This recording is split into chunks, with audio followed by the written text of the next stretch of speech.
Yo, sa malambig shoutout sa mga lihitimong classes na pangit dyan. Panibagong araw, panibagong blank check na naman. Blank check na walang iba kundi ikaw at ako ang magpapasya kung ano ang magiging value nitong blank check na pinagkaloob sa atin ngayong araw. Kung inisip mo ano yung blank check na tinutukoy ko, ito yun. Ginising ka ng Diyos, panibagong araw, ikaw yung magdidikta kung ano yung magiging value ng araw na to. Pag tumunganga ka, di nating happens, walang naipunla, walang magbubunga, walang itinanim eh. Pero may mga gagawin kang pakinabang today, someday it will bloom, someday nasa harvest time ka na. Ngayong araw, dito tayo ngayon sa kalsada na naman. Papunta tayo ng NAIA Terminal 3 dahil susunduin natin yung nanay ko.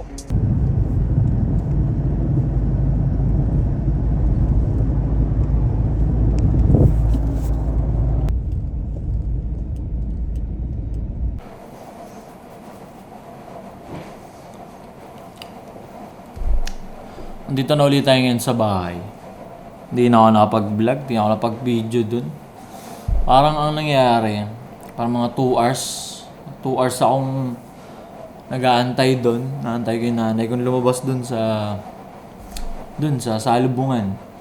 Tapos paglabas ng nanay ko,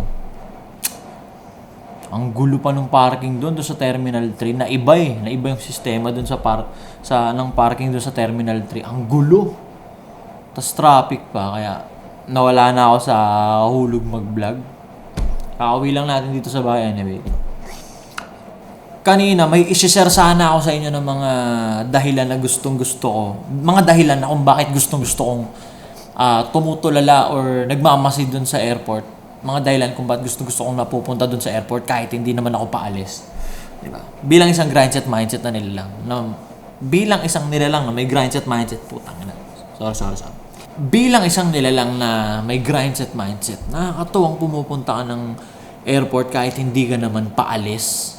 Hindi sa pagiging judgmental, pero based dun sa aura sa body language ng mga kababayan nating Pinoy, maaamoy mo kung sino yung first timer na lilipad para makipagsapalaran sa ibang bansa. Sino yung nakakailang balik-balik na ibang bansa Pilipinas. Tapos makikita mo kung sino yung mga nandun as bakasyonista lang yung mag-out of town lang.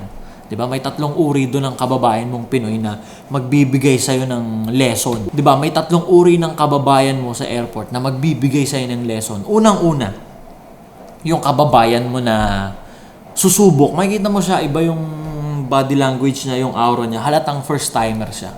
Walang experience sa pakikipagsapalaran sa ibang bansa. Makikita mo yung kaba. Andun yung kaba niya, di ba? Makikita mo yung kaba. Makikita mo yung, ano ba tawag doon? Takot. Na, kasi hindi siya sure anong kakahinatnan niya doon eh. Pero, andun siya sa airport.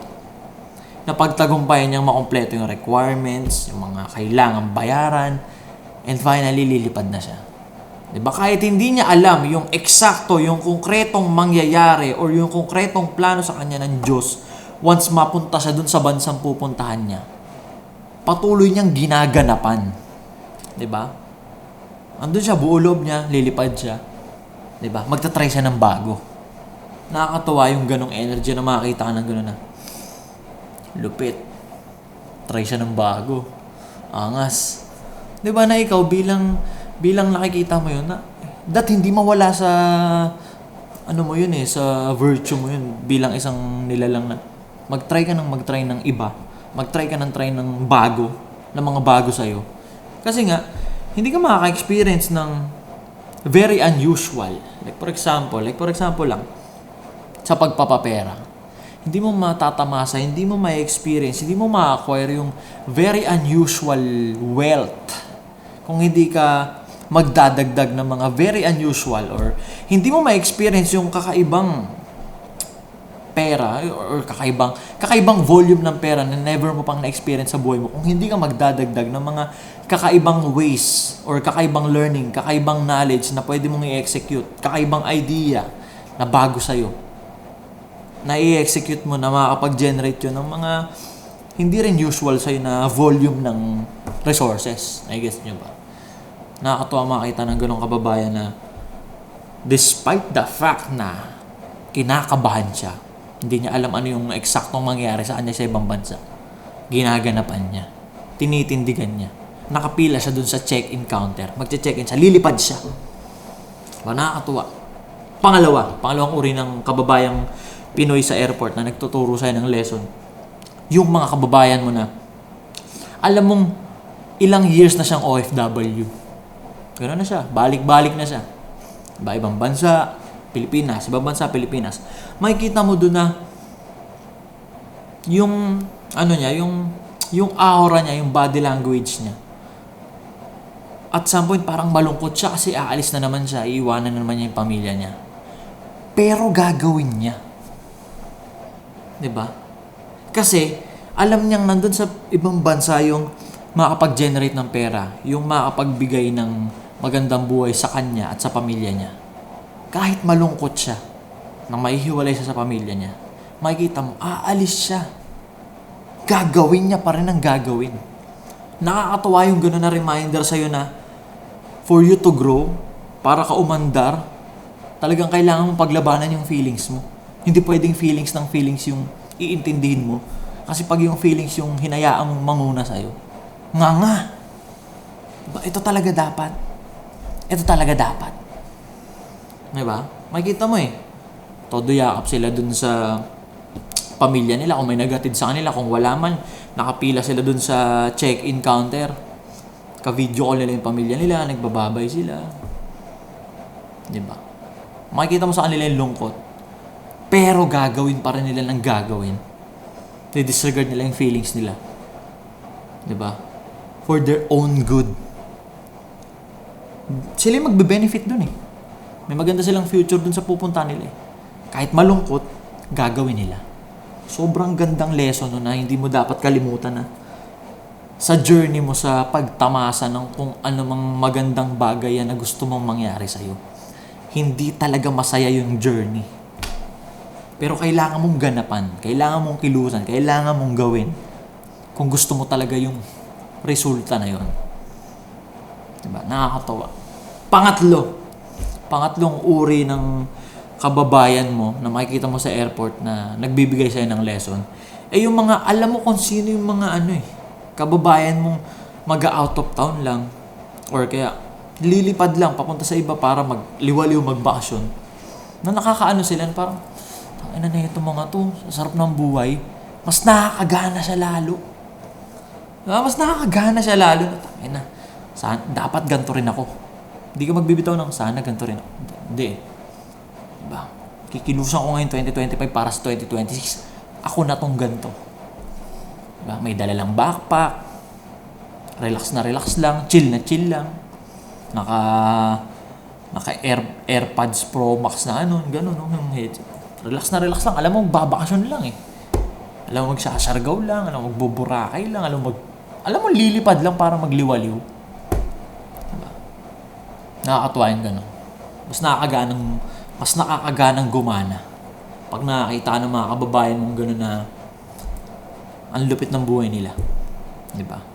Ngayon, kung isa kang Pinoy, nakakita ka ng kababayan mo na malupit, tas hindi ganito yung nasa isip mo. Bagkus naiinggit ka pa, iniisipan mo pa sila ng something. Kasi ganito yan. Ganito ganyan. Ang tanong, ganito ba? Kupal yun, kakupalan yun. Diba? Nakakatuwa. Kaya ako tuwan-tuwa akong napupunta sa airport Tsaka makakita ka rin doon ng mga kababayan mong mababago yung buhay talaga. 'Di ba? Kababayan mong Pinay. Tapos may sasalubong na dalawang matangkad na Briton. Sa utak mo nagpe-play, autoplay yun yung loneliness, I need you. Autoplay sa utak mo yung maganda ka sa airport So makakita ka nung ganun, yung first meet nila. 'Di ba? Nag-video lang sila sa Viber, tapos katuluyan sila. Nakakatawa. Tsaka dagdag ko lang. Kasi sobra kong dami nakikita sa social media na tatapusin lang daw pag-aaral, mag-iipon, aalis ng Pilipinas. Ito, bilang isang na-experience yun. Kasi nung una, hindi naman ako mindset. Very typical, very traditional Pinoy mindset yung meron ako mag-aral. Pag nakapag-aral, magtrabaho. Pag nakapagtrabaho dito, pag pinalad, mag-abroad. Ganon yung gameplay, Ganon yung game plan ng very typical traditional Pinoy.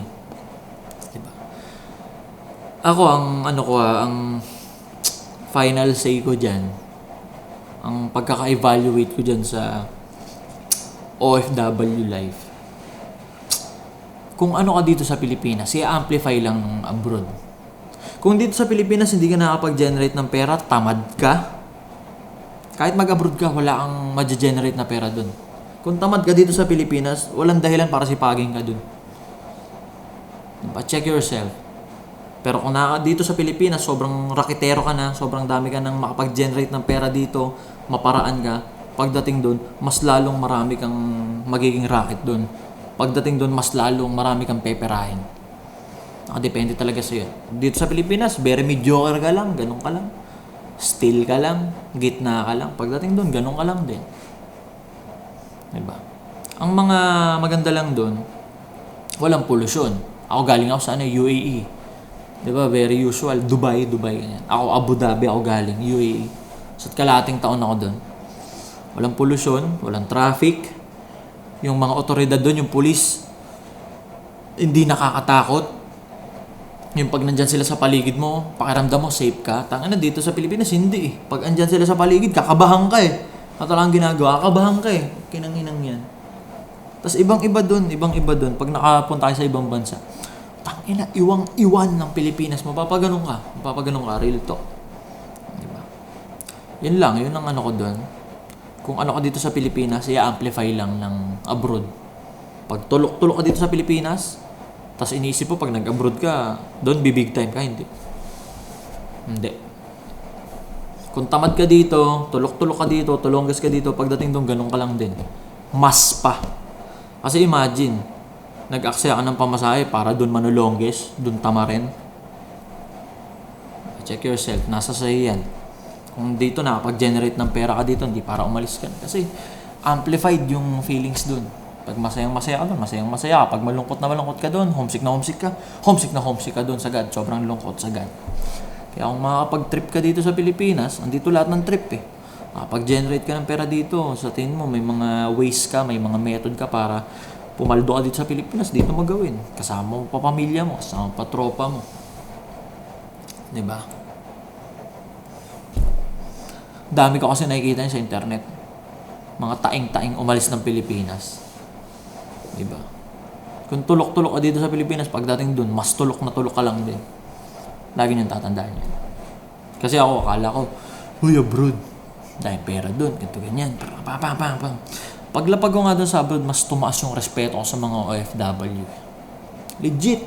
Kailangan na. Kasi lintik yung ano dun, yung paano mo paglalabanan yung feelings mo. Homesick sagad. Tapos yung ano dun, yung buhay dun, hindi naman masarap eh. Sasabi nila masarap. Kung masarap ang buhay mo dito sa Pilipinas, marami kang pera dito sa Pilipinas, pagdating doon sa ibang bansa, kahit sa bansa pa, masarap din buhay mo doon. Maginawa din buhay mo doon, nagigits mo ba? Pero kung andito ka sa Pilipinas, lusak ka dito, di ka nakapag-generate ng pera dito, patulok-tulok ka dito, wala kang sipag-sigasig dito sa Pilipinas, tapos pagdating doon, nag-expect ka na sasarap buhay mo, hindi rin. Lagi yung tatandaan yan, hindi rin. Nakadepende talaga lahat sa'yo. Alright? Maganda sa picture, maganda sa my day. Ang lulungkot niya mga yan. Diba? Lintik ang respeto ko nung nakalapag ako doon, puta. Dati saludo lang sa OFW, nung na-experience ko, nakarating ako doon, tangina, double saludo na. Bali ngayong araw, usapang OFW tayo. Kasi total, nandun tayo eh. Ayun yung vibe na binibigay, galing tayong airport, sinandun natin nanay ko eh. Gago, depende naman yan to, depende naman yan. Yeah, depende nga sa'yo, depende sa tao.